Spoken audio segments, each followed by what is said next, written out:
Assalamualaikum warahmatullahi wabarakatuh. Sebelumnya izin memperkenalkan diri, perkenalkan nama saya Erli Apriliani dengan NIM 1906142. Teman-teman, saya di sini merupakan bagian serta perwakilan dari kelompok 6 pengantar hukum Indonesia yang beranggota kelompokan Banafsad Siti Solihat, Erli Apriliani, kebetulan saya sendiri, Muhammad Iqbal Ramadan, Suci Suciati, Sela Febiani, serta Tubagus Tegar Alamanda. Nah, teman-teman, kebetulan kami di sini memiliki tema besar yaitu mengenai hukum internasional. Akan tetapi setelah kami kaji kembali, hingga akhirnya kami memutuskan untuk mengaitkannya dengan salah satu kasus yang pernah terjadi di Indonesia. Hingga akhirnya muncul suatu judul yang berjudul Implikasi Yuridis terhadap Konflik Laut Natuna antara Indonesia dan Cina yang ditinjau dari hukum internasional. Nah, teman-teman, seperti kita tahu, akhir-akhir lalu ini pernah hangat diperbincangkan bahwa Indonesia ini merupakan salah satu negara yang sangat dirugikan oleh aksi Cina, teman-teman. Mengapa demikian? Karena Cina ini menggambarkan 9 titik poin wilayah baru Kepulauan Natuna, yaitu tepatnya di Provinsi Kepulauan Riau, teman-teman. Dan Cina ini menyatakan bahwa wilayah itu merupakan kedaulatan Cina. Nah, teman-teman, sebelum kita mengkaji lebih dalam mengenai kasus tersebut, mungkin alangkah baiknya kita mengetahui materi mengenai hukum internasional, mengingat hal ini ditinjau dari sisi hukum internasionalnya. Maka alangkah tidak komplitnya ketika kita tidak mengetahui materi tentang hukum internasional. Maka izinkan saya di sini untuk sedikit memaparkan kepada teman-teman semua mengenai materi hukum internasional, apa itu hukum internasional, sumber-sumbernya apa saja, dan juga ruang lingkupnya bagaimana. Nah, kita bahas aja satu persatu ya, teman-teman. Nah, teman-teman, poin yang pertama yang akan kita bahas yaitu mengenai pengertian serta istilah hukum internasional. Nah, istilah hukum internasional ini yang sering digunakan sekarang ini adalah disebut dengan hukum internasional publik, yaitu keseluruhan kaidah-kaidah dan asas-asas hukum yang mengatur persamaan atau mengatur persoalan yang melintas batas negara yang bersifat publik tentunya. Nah, selain itu, adapun menurut J.G. Starke dalam bukunya yang berjudul An Introduction to International Laws, ini beliau pernah mengungkapkan bahwa hukum internasional ini adalah sekumpulan hukum yang terdiri dari asas-asas serta pelaturan-pelaturan dengan tentang tingkah laku yang mengikat negara-negara, serta karena itulah maka hukum ini ditaati oleh negara-negara tersebut dalam hubungan. Nah, selain itu pula ada Sugeng Istanto yang mengungkapkan bahwa hukum internasional ini adalah seperangkat hukum yang berlaku serta ditaati oleh masyarakat internasional. Nah, dengan demikian teman-teman, kita dapat menarik benang merah atau kesimpulan dari pernyataan para ahli serta istilah hukum internasional tersebut. Maka dapat dikatakan bahwa hukum internasional ini adalah kumpulan hukum yang timbul dari masyarakat internasional, teman-teman, dan tentunya dengan asas-asas serta peraturan tingkah laku yang tentunya akan mengikat setiap negara dan harus ditaati. Nah, teman-teman, poin selanjutnya yang tentunya yang harus kita ketahui mengenai hukum internasional adalah sumber hukum internasional itu sendiri, teman-teman. Nah, sebagaimana yang disebutkan oleh J.K. Starke, ini beliau mengungkapkan bahwa sumber hukum internasional ini merupakan sumber-sumber materi hukum internasional yang dapat didefinisikan sebagai bahan-bahan aktual, teman-teman, yang dimana yang bisa digunakan oleh para ahli hukum dalam menetapkan hukum yang berlaku bagi suatu peristiwa tertentu atau. Nah, teman-teman, pada dasarnya bahan-bahan tersebut dapat dikategorikan menjadi 5 bentuk. Yang pertama itu adalah traktat, kebiasaan, keputusan-keputusan pengadilan, sumber-sumber hukum, serta yang terakhir itu adalah keputusan ataupun ketetapan dari lembaga internasional itu sendiri. Nah, sedangkan dalam pasal 38 ayat 1 tentang status Mahkamah Internasional ini menyatakan bahwa sumber hukum internasional ini digunakan oleh mahkamah dalam mengadili perkara-perkara. Nah, teman-teman, hal itu terbentuk menjadi 4 sumber hukum. Yang pertama itu adalah kebiasaan internasional, yang keduanya itu perjanjian internasional, yang ketiganya itu adalah prinsip-prinsip hukum yang telah diakui oleh negara-negara beradab, serta yang terakhirnya itu adalah keputusan pengadilan, dan juga dapat ditambahkan dengan pendapat para ahli yang tentunya setelah teruji kepakarannya ini bisa dijadikan sebagai acuan dari sumber hukum internasional itu.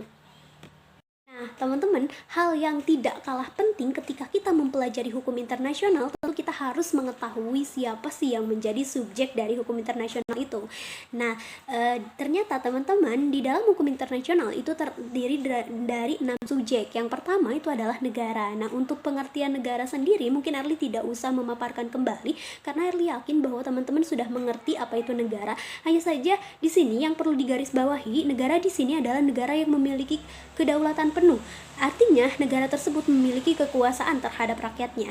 Nah, yang keduanya itu ada yang disebut dengan tahta suci atau Vatikan, dan yang ketiganya itu ada Palang Merah Internasional. Nah, yang menjadi pertanyaan, mengapa Palang Merah Internasional menjadi salah satu subjek dari hukum internasional ini? Karena Palang Merah Internasional ini merupakan salah satu organisasi yang memiliki tujuan untuk kepentingan sosial, serta yang keempatnya itu adalah adanya organisasi-organisasi internasional. Yang kelimanya individu, serta yang keenamnya itu pemberontak atau pihak dalam sengketa.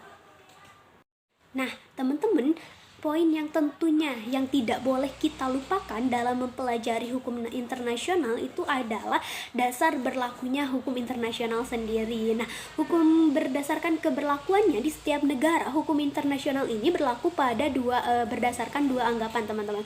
Anggapan yang pertama itu adalah setiap janji harus ditaati, yang dimana anggapan ini menjadi asas dari hukum internasional, yaitu Pacta Sunt Servanda, yang artinya adalah setiap janji itu harus ditaati. Nah, teman-teman, untuk anggapan yang keduanya ini bahwa katanya hukum internasional ini lebih tinggi derajatnya dibandingkan dengan hukum nasional. Nah, hal ini pun menjadi sebuah asas dalam hukum internasional, yaitu primat hukum internasional, yang artinya bahwa setiap traktat ini mempunyai kedudukan yang lebih tinggi dibandingkan dengan hukum nasional. Nah, teman-teman, tadi di awal kita sempat menyinggung bahwa telah terjadinya konflik antara Indonesia dan Cina mengenai Kepulauan Natuna. Nah, setelah kita menyadari bahwa begitu banyak konflik-konflik internasional atau sengketa-sengketa internasional yang baik itu terjadi dengan Indonesia ataupun negara-negara lainnya. Nah, yang menjadi pertanyaan setelah kita mempelajari materi mengenai hukum internasional, tentu yang menjadi pertanyaan, bagaimana sih caranya menyelesaikan sengketa internasional berdasarkan hukum, teman-teman. Nih, dan ternyata ada dua yang bisa ditempuh untuk menyelesaikan sengketa internasional secara hukum. Yang pertama itu adalah penyelesaian sengketa internasional ini melalui lembaga arbitrase internasional publik, teman-teman. Dan yang keduanya yaitu penyelesaian sengketa internasional melalui Mahkamah Internasional. Nah, lantas bagaimana sih cara penyelesaian sengketa internasional melalui lembaga arbitrase internasional publik? Nah, arbitrase sendiri, teman-teman, ini adalah salah satu cara penyelesaian sengketa yang sukarela, yang dimana diserahkan kepada pihak ketiga yang bersifat netral, yang tentunya nanti hasil dari keputusannya itu biasanya bersifat final. Teman-teman, cara yang kedua dalam menyelesaikan sengketa atau konflik internasional itu bisa melalui Mahkamah Internasional, teman-teman. Nah, biasanya cara ini merupakan cara yang diambil ketika cara-cara lain itu tidak bisa berhasil menyelesaikan sengketa ataupun konflik ini, teman-teman. Maka dapat kita mengajukan ke Mahkamah Internasional atau melalui pengadilan, teman-teman. Nah, teman-teman harus bisa membedakan, ternyata pengadilan itu dibagi menjadi dua. Ada pengadilan permanen dan juga ada pengadilan khusus atau yang sering disebut dengan ad hoc. Nah, kalau Mahkamah Internasional sendiri itu termasuk ke dalam salah satu contoh dari pengadilan permanen. Kalau misalkan pengadilan ad hoc atau pengadilan khusus ini biasanya menyelesaikan perkara-perkara dalam bidang ekonomi, teman-teman. Nah, teman-teman, mungkin itu saja materi yang dapat saya sampaikan mengenai hukum internasional. Nah, kita kembali lagi ke kasus yang tadi di awal kita singgung, teman-teman, yaitu mengenai Kepulauan Natuna. Nah, kenapa sih Kepulauan Natuna ini menjadi rebutan? Bahkan tidak hanya Cina saja, teman-teman, bahkan negara-negara lain pun ingin menguasai Natuna. Nah, bagaimana sih sejarahnya? Mari kita pelajari bareng-bareng, teman-teman.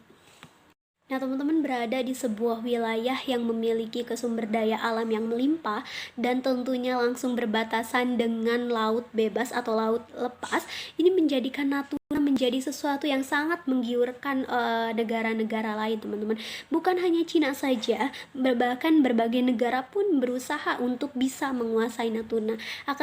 Sebagaimana dulu teman-teman pernah terjadi sebuah kontroversi antara Indonesia dengan Malaysia, itu karena Kepulauan Natuna, teman-teman. Karena dulu Malaysia pernah menyinggung atau menyatakan bahwa Natuna ini secara sah milik saya, akan tetapi Malaysia takut bahwa konflik ini akan berkepanjangan. Maka dari itu pada tahun 1966 ini Malaysia sudah tidak lagi mengungkit-ungkit nama Natuna. Hingga akhirnya setelah itu barulah pemerintah Indonesia membangun berbagai infrastruktur di Kepulauan Natuna tersebut. Dan bahkan teman-teman, bahkan 82% ini penduduk Natuna ini berasal dari etnis Melayu. Hingga setelah itu teman-teman, muncullah selentingan dari salah satu warga Tiongkok. Ini dia menelpon Presiden Cina, teman-teman, dan bahkan Deng Xiaoping ini mendukung penuh kemerdekaan Natuna. Teman-teman, pada tahun 2009 ini secara nyata Cina melanggar 9 titik, teman-teman, dimana titiknya itu ditarik dari Pulau Spratly atau di tengah laut Cina Selatan. Ini lalu diklaim menjadi sebagai, Cina mengklaim bahwa ini adalah wilayah zona eksekutif ekonomi eksekutif mereka atau mereka, seperti itu. Nah, saat itu pula Presiden Republik Indonesia ini Susilo Bambang Yudhoyono lantas memprotes langkah Cina ini. Nah, walaupun pada saat itu Cina sudah tidak lagi mengungkit isu tentang Natuna di hadapan PBB, akan tetapi Indonesia tegas, teman-teman, dalam mengambil tindakannya, yaitu Indonesia mengerahkan hampir 20.000 pasukan TNI ini untuk menjaga Natuna, teman-teman. Bahkan memasuki pemerintahan Pak Jokowi ini Indonesia secara tegas menegaskan kembali bahwa 9 titik yang diklaim Cina itu sama sekali tidak memiliki riwayat ataupun tidak memiliki landasan hukum internasional. Bahkan kita ketahui, teman-teman, bahwa posisi Natuna itu sangat jauh dengan Cina. Bahkan Natuna itu berdekatan dengan Vietnam dan juga Malaysia. Jadi sangat tidak wajar atau tidak masuk akal apabila Cina mengklaim bahwa Natuna ini adalah bagian dari kedaulatan mereka. Bahkan teman-teman, apabila kita kaji secara dalam, 9 titik yang diklaim oleh Cina ini sama sekali tidak dapat disahkan. Karena hal ini tidak stabil, teman-teman. Karena hukum internasional ini mengatakan bahwa perbatasan teritorial itu harus stabil dan harus terdefinisi. Sementara teman-teman yang kita tahu bahwa 9 titik yang dibuat oleh Cina ini tidak stabil, karena dari 11 menjadi 9 itu sangat tidak masuk akal, dan kemudian tidak ada definisinya secara jelas dan kuat. Lantas teman-teman, apa sih yang sebenarnya harus kita lakukan mengingat konflik ini masih terjadi? Bahkan pada akhir tahun 2019 ini Cina masih saja berkeliaran di Natuna. Nah, sebenarnya teman-teman, Indonesia ini sebagai negara kepulauan yang tentunya memiliki batas yang panjang dan terbuka di mana-mana, teman-teman. Yang ini menjadikan suatu kerawanan dan sulitnya pengawasan terhadap wilayah, baik itu darat, pulau maupun udara. Nah, mengingat apalagi ketika hal itu sangat bersebelahan dengan negara tetangga. Sebenarnya solusinya ini telah dijelaskan oleh UNCLOS pada tahun 1982 ini, dengan mengakui bahwa Indonesia ini merupakan negara kepulauan yang tentunya memiliki konsekuensi yang tinggi. Nah, seharusnya Indonesia ini menyusun ketentuan-ketentuan peraturan perundang-undangan yang melindungi dan memberikan kepastian hukum kepada pulau-pulau terkecil, teman-teman. Nah, lantas bagaimana sih yang berkaitan dengan batas negara? Nah, jadi katanya apabila yang berkaitan dengan batas negara dengan negara tetangga ini seharusnya segera untuk ditindaklanjuti melalui perjanjian-perjanjian bilateral, terutama perjanjian dengan negara-negara yang memang bersebelahan. teman-teman, akhirnya kita telah selesai mengenai pembahasan materi hukum internasional, sekaligus kita membahas sedikit mengenai konflik yang pernah terjadi atau sengketa internasional yang pernah terjadi di Indonesia, yaitu salah satunya adalah konflik Kepulauan Natuna yang terjadi antara Indonesia dan Cina. Nah, semoga saja konflik ini segera berakhir ya teman-teman, dan tidak ada konflik-konflik lainnya, apalagi perebutan wilayah ataupun perebutan batas kekuasaan dan juga batas negara. Nah, mungkin hanya cukup itu saja yang bisa saya sampaikan. Terima kasih. Kurang lebihnya mohon dimaafkan. Apabila ada kekurangan itu jelas murni dari saya sendiri, dan apabila ada kelebihan itu jelas dari datangnya dari Allah Subhanahu wa taala. Terima kasih atas perhatiannya. Wabillahi taufiq wal hidayah. Wassalamualaikum warahmatullahi wabarakatuh.